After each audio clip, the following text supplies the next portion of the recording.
Press for Weekend Edition. Damagas panakikaisa ti Department of Environment and Natural Resources iti National Greening Program. Manamnama, may mula da iti bukbukel ana pasingkedan. Iti report manipod ka ni Press for Andrew Pescador.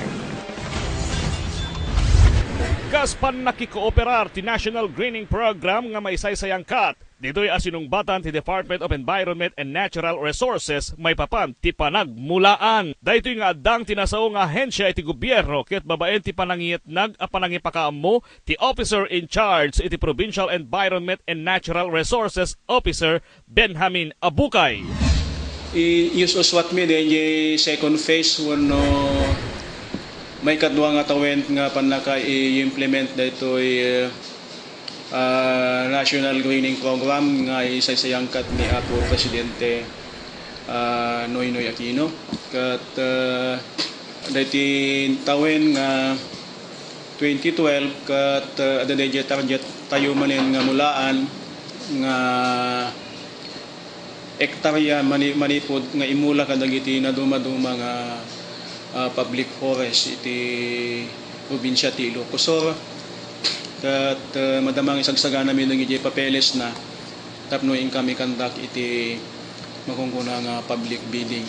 Ti programa ngamin iti DENR ket di manon payen iti national ano sa dinno mayunay-unay ti panakaipakat dagiti bukbukel a maimula kadagiti publiko a kabakiran. Kinuna ti Penro Officer a 2,000 nga ektarya ti pakaypaayad na daytoy a programa ket 2 a sendros ditoy probinsya nga Ilocos Sur ti Mangkapeng. Daytoy ti Senro Tagudin ken Senro ti Bigan. Ada DJ exact DJ bilang dagiti mai produce nga seedlings by species nga dagitoy ket naisubmit pa ilang DJ World Bank kasi dagitoy ket it will be financed by the World Bank kat no aprobaran to the World Bank DJ purchase request na. We will be conducting some sort of bidding mai-produce na ito yung seedlings nga kasapulan nga inteto panagmula. Ada lagi fruit trees, ada mo DJ forest trees. Nagitoy kat maimula ka nagitoy community-based forest management agreement tayo. Ada pa nagitay may imula ka nagitay open areas nga awang pa iti existing tenure instrument na kinadamot nagitay may imula ka nagitay para urban greening. Urban greening nagitay within school sites, within public plazas. Manamnama nga rod amay paay dagiti na bala-bala a bukbukel ken manamnama amay sunel kadagiti kabakiran tapno babaen iti daytoy a programa may kampanya ti pannakasalimetmet iti aglawlaw ditoy probinsya. Andrew Pescador, Core TV News. Kasi ti panagnato ti presyo dagiti kangruna na magatgatang saan meti na malapedan ti ingangato ti presyo ti petrolyo. Damag National manimod kini Press Corps, Reynold Velasco.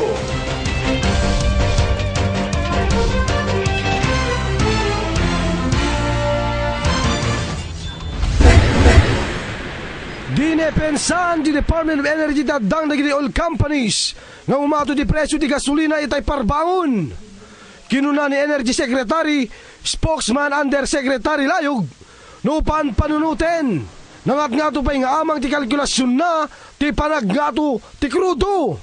As-asideg kunana ti panagnato ti gasolina iti kumpanya nga Eastern Petroleum.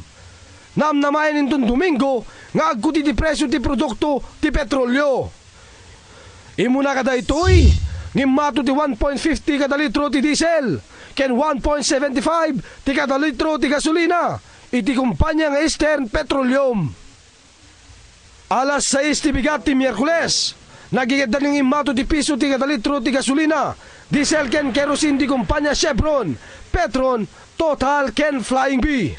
Kabayatan na, ingato met ti Petron iti 1.70 ti kada litro iti industrial fuel oil. Iti nagigid na panagnato ti presyo ti gasolina ken krudo. Rason da ito iti agtultuloy sana pagkikinawatan sa Strait of Hormuz ti Middle East. Gapo iti naglabas 80% a supply ti gasolina iti pagilyan. para iti Damag Nasyonal. Reynold Velasco, Core TV News. Inanamunga di Bureau of Fire Protection tikitaw iti Department of Environment and Natural Resources apan nakasardeng iti palibang no ubay ti tiyempo ti Baro Atawen. At ni Press Corps Andrew Pescador.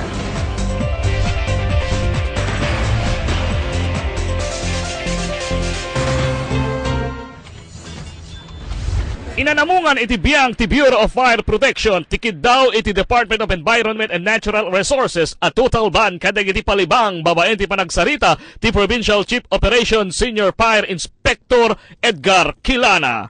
Namuan ngamin iti Core TV News Team nga da proposal tinasao nga DENR iti national anay turong iti fire protection. Ano sa dinno, dakdakamaten ti pakaseknan amay pasardengen ti panagaramat iti panagpalibang kadag iti firecrackers. Ay may bagak dati proposal iti DENR, no, Department of Environment and Natural Resources, panggep iti panakatotal ban iti firecrackers ket napintas unay nga ganwat.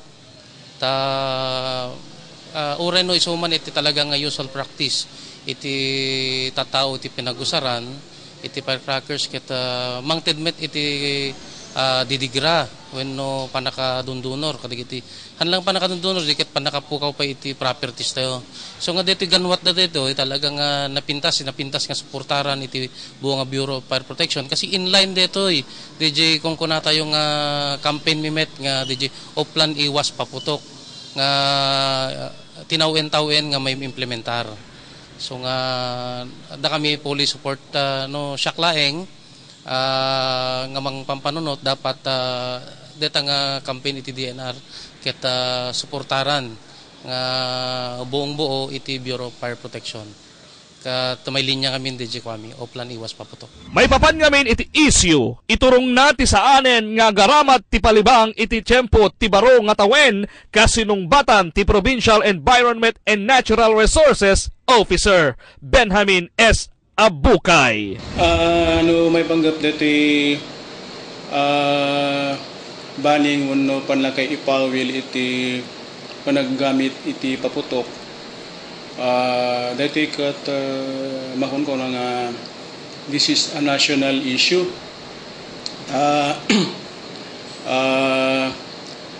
That is within the functional jurisdiction na ito local chief executive tayo. No kaya't da nga ipawil no iban iti panaggamit iti paputok no kasta nga dumteng iti Baro Atawen. However, iti Metro Manila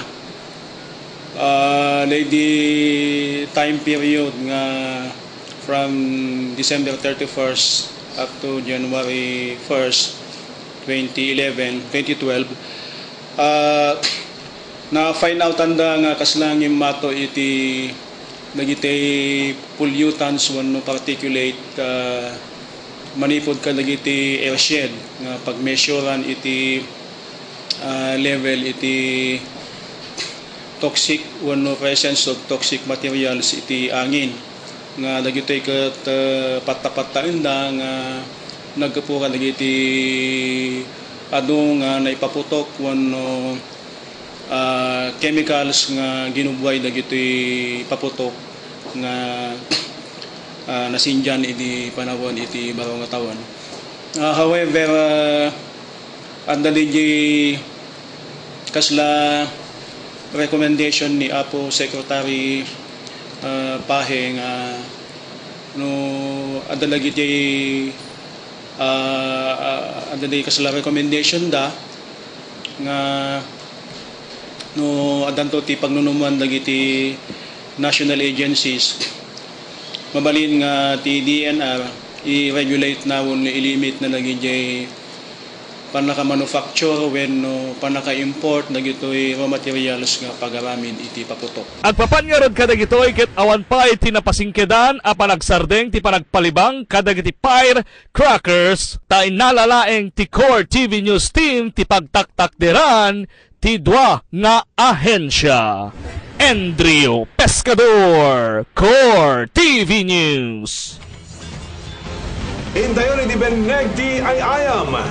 iti overall standings ti NBA at iti kang ato na pwesto ti Chicago iti Eastern, iti ang number 1 met ti Oklahoma Thunder iti Western. Gapo na ito, iti panangidaulo iti star players tinasawa kupunan, kas kada Derrick Rose, ken Kevin Durant. At iti scoreboard.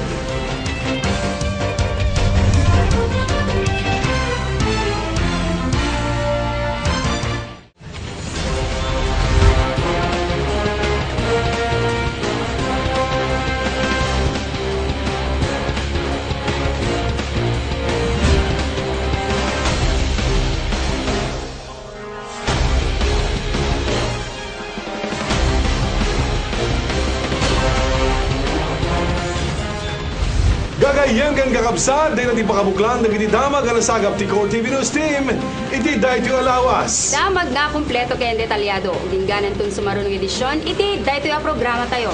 Ngada suhestyon o no reaksyon nyo, bisitahin lang iti website, Facebook, and Twitter accounts ti Core TV. Ang mabasa, iti babaen ti screen nyo. Yes, partner. Ano bang celebrate ngayon? Partner, we have the Longanisa Festival. Oh, wow. And then, when The you say famous Longanisa. Yeah, the Longanisa Festival actually coincides with the Vegan City Fiesta. So, nandyan yung mga, well, marami activities, I'm sure. Oh, yes, Yung oo. city government naman, ang daming mga surprises eh. Yun ang aabangan natin. At isa rin sa mga pinakaabangan, partner, whether we like it or not, whether, siguro maniwala ko naman, pinakaabangan talaga yung peryahan. Ay, oo. Hindi, yung carnival, given na yan eh. Oo. Parang hindi ko Hindi kompleto talaga pag walang mga whether it's perya-perya. municipal o kaya city fiesta, ang perya laging nandyan talaga. Okay, and right now, For kids partner, and for adults. yeah, for all ages actually, and for all from all walks of life, pupunta doon. And then siguro partner, I don't know if you know it already, Ano? na lumipat na yung peryahan.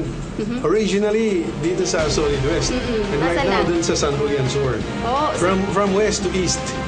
So mas malaki ba yung lot doon? actually it's almost the same. So nag-iba lang ng Location. ng location. Okay, partner. And Oh, then, partner. yeah, we forgot to talk about this last week, no? Last weekend edition natin. Yung 2012 pala is the Year of the Dragon. Year of the Dragon. Ano ka ba? Year of the Dog ako, partner. Ikaw, partner. Monkey. The Monkey. clever monkey. Yeah, okay. Well, whatever year we belong naman, partner, is we always wish the best for us. Oo, oo. And then ito raw, Year of the Dragons. Maganda raw sa mga negosyante, partner. Oo, I heard nga good eh. for you as a businesswoman. Yes. And well, not just for the business. I think generally naman for all of us. Generally, oo. A fruitful New Year of the Dragon for all of us, partner. Pero it's just a prediction, partner. Oo nga nga. Ikaw pa rin magdadala kung Ikaw saan pa ka rin, patutungo, oo. partner. Pero it's a guide. And that is correct, partner. Yes. We are still the driver. Kumbaga, partner. Okay, partner, so have a great Have a great fiesta. fiesta, to oo. the people of Vegan. Actually, it's a long fiesta eh. It goes until the end of the month. Oh. So, and then after this Vegan City Fiesta, non-stop yung fun because there's going to be Kanawilan Festival. And then after that, the Valentine's Day. Dad-in-law ko Okay. talagang ano sila doon, active sila sa mga jeeps, yung mga vintage jeeps. Yeah, Oo. yearly. Yearly. May Ewan ko kung meron motorcade. ngayon, no. Surprise, I'm sure. Okay, partner, have a great weekend. Yes, partner, have a great weekend. Have a And- great weekend, everyone. Okay, have a great weekend, everybody.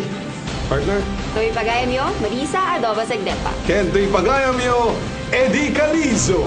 Diyos ti agin at agtul-tuloy nga balang tarabayo kada kami dito'y Press Corps Weekend Edition.